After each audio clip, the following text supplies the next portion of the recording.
Hindi pa pagka-area ni Pastor Jun o ni Pastor Oka o si Pastor Rakati. Kami po'y ginamit lang ng Panginoon para i-start, simulan, out of obedience sa salita po ng ating Panginoon. At ito nga po ang ginawa ng mga apostol nang sila po ay nandoon sa Antioch. Ngayon, ano pong uri ng church ang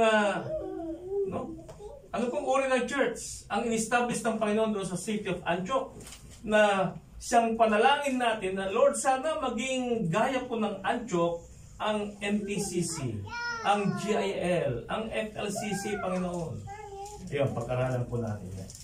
Okay, so unang-una, ang church doon sa Antioch ay evangelistic in nature. Ang kalikasan, pag sinabing evangelistic, ebanghelyo, the gospel, ang ibig sabihin, ang heart po nila ay maipangaral ang mabuting balita sa mga tao. Imagine, mangangaral ka dyan sa gitna ng mga bisyo, mga immoralidad. Tama kaya ang naging decision ng Panginoon na mag-establish ng church dyan? Meron kayong mga attend. Diba? Yun ang tanong doon eh. Okay, may church na tayo pero wala na mga attend. Okay, so evangelistic in nature.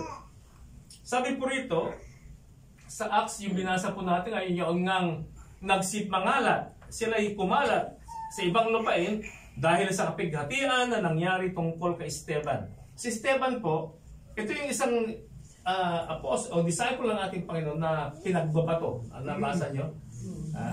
Pinagbabato siya dahil talagang hindi niya mapigilan na siya ay mangaral, hindi niya mapigilan na ang Panginoon ang kanyang bukang bibig, ang kabutihan ng Diyos, ang pag-ibig ng Panginoon. Kaya pinagbabato siya hanggang sa mamatay.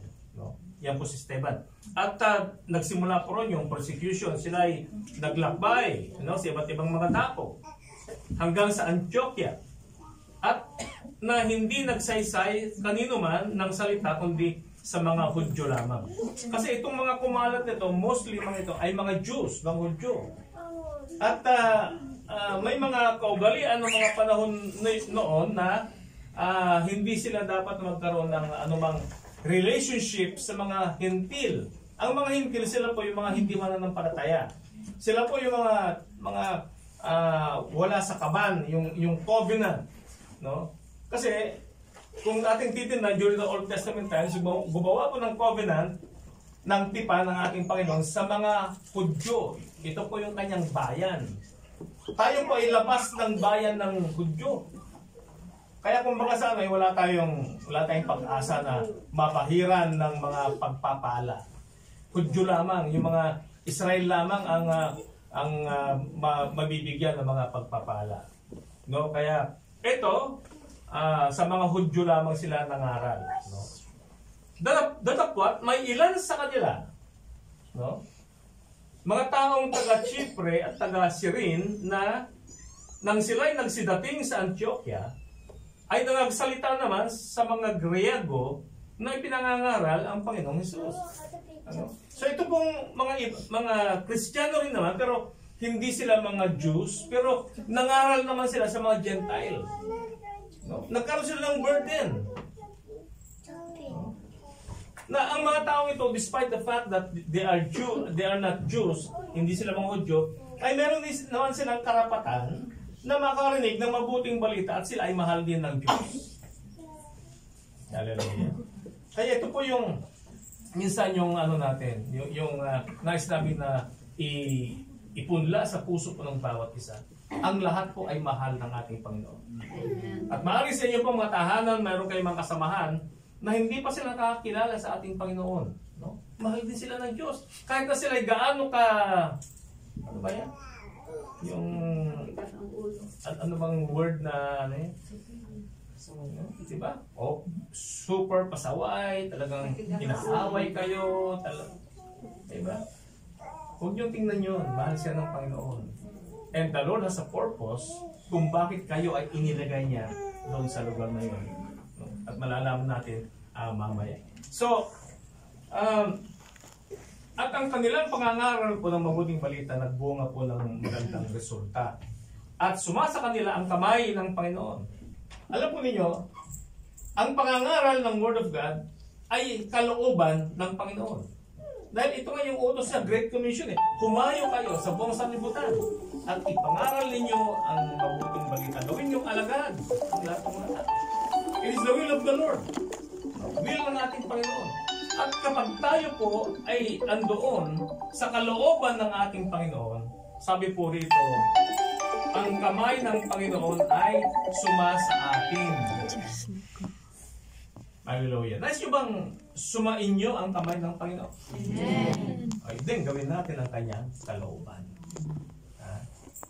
Kaya sumakan nila ang kamay ng Panginoon, at ang lubhang marami sa nagsisimpalataya ay nagbalik loob sa Panginoon. Nagbunga po ang kanilang pangaral.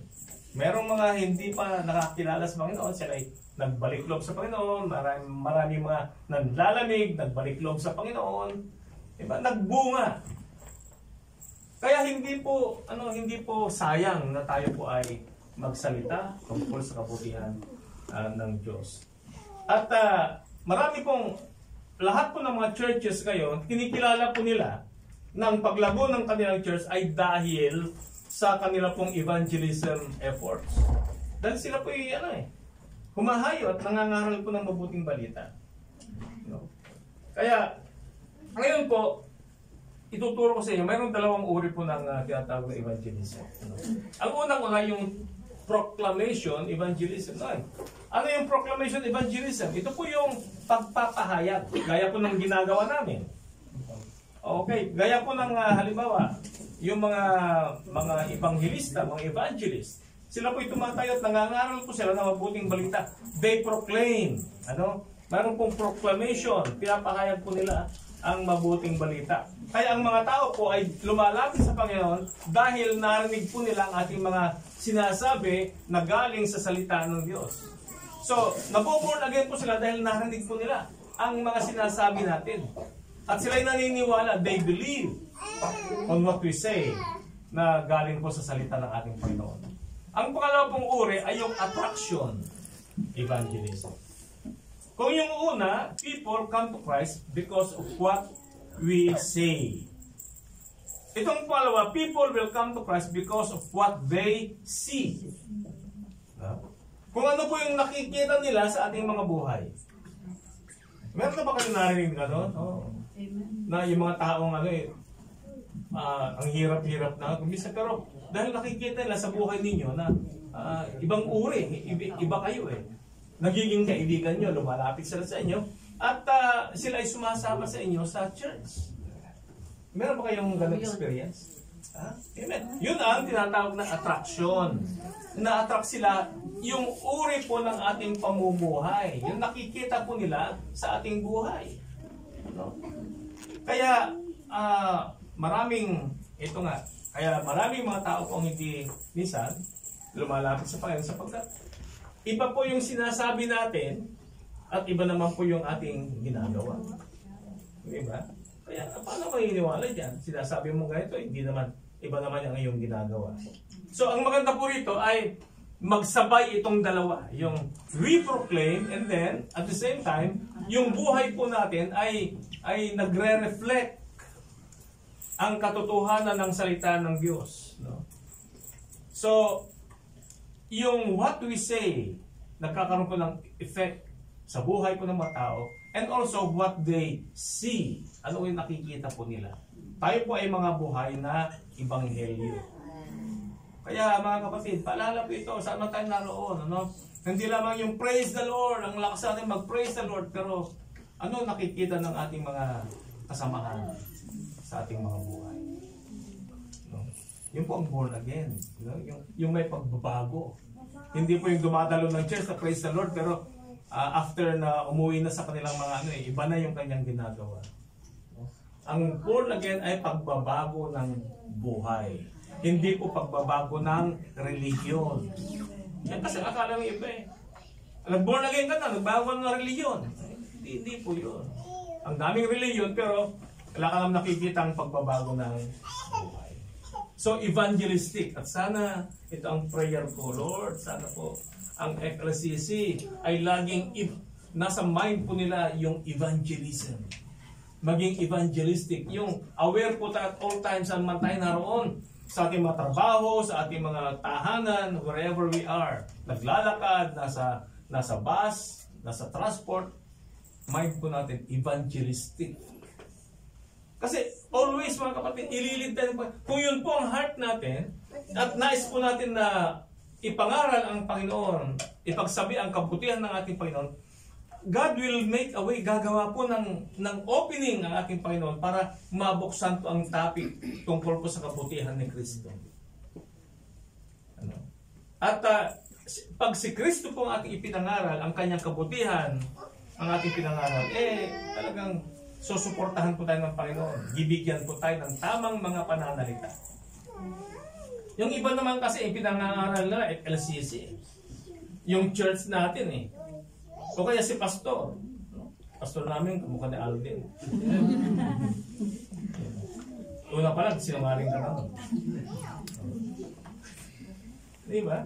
Hindi po tao, hindi po church ang ating pangaral. Kasi ang mga tao, di ba sabi ko kanina, ay nagkasala, imperfect. Even ang church po na, mga kapatid, hindi po perfect. No? Kaya kung maghanap po tayo ng perfect church, siguro dumating ng pagbabalik ng Panginoon, hindi pa tayo nakahanap ng perfect church. Dahil the mere fact na nandun ka sa isang church, nagiging imperfect na yun kasi yung presence natin, imperfect tayo. Lalo, kaya ang ipangaral po natin para sigurado si Jesus. Amen? Yung kabutihan ni Jesus, siya yung nagbago ng ating buhay. Okay. Okay, so pangalawa, they majored in turning converts to disciples. No? At ito nga po. No? So si Barnabas, siya po yung napunta ng Tarsus upang hanapin si Saulo. Si Saulo po isang magaling na teacher of the law. At nang siya ay kanyang masumpungan, ay kanyang dinala siya sa Antioquia. At nangyari na sa buong isang taon, sila ay nakisama sa iglesia at nagsipagturo sa maraming tao. At ang mga alagad ay pinasimulang tawaging mga Kristiyano sa Antioquia. So, si Paul and Barnabas, sila po ay nagturo. So, ano pong ibig sabihin nito, mga kapatid? Minsan kasi, maraming mga churches o maraming mga pastor, they focus on pagpapadami ng mga miyembro. Kasi magandang tingnan Diba? Tulad nito, punong-puno po tayo. Sabi ng pastor, kasi siguro, dati umanap na kayo ng malaki-laki na auditorium. Okay. Yun po ang nila, magparami pero lumalago ba yung mga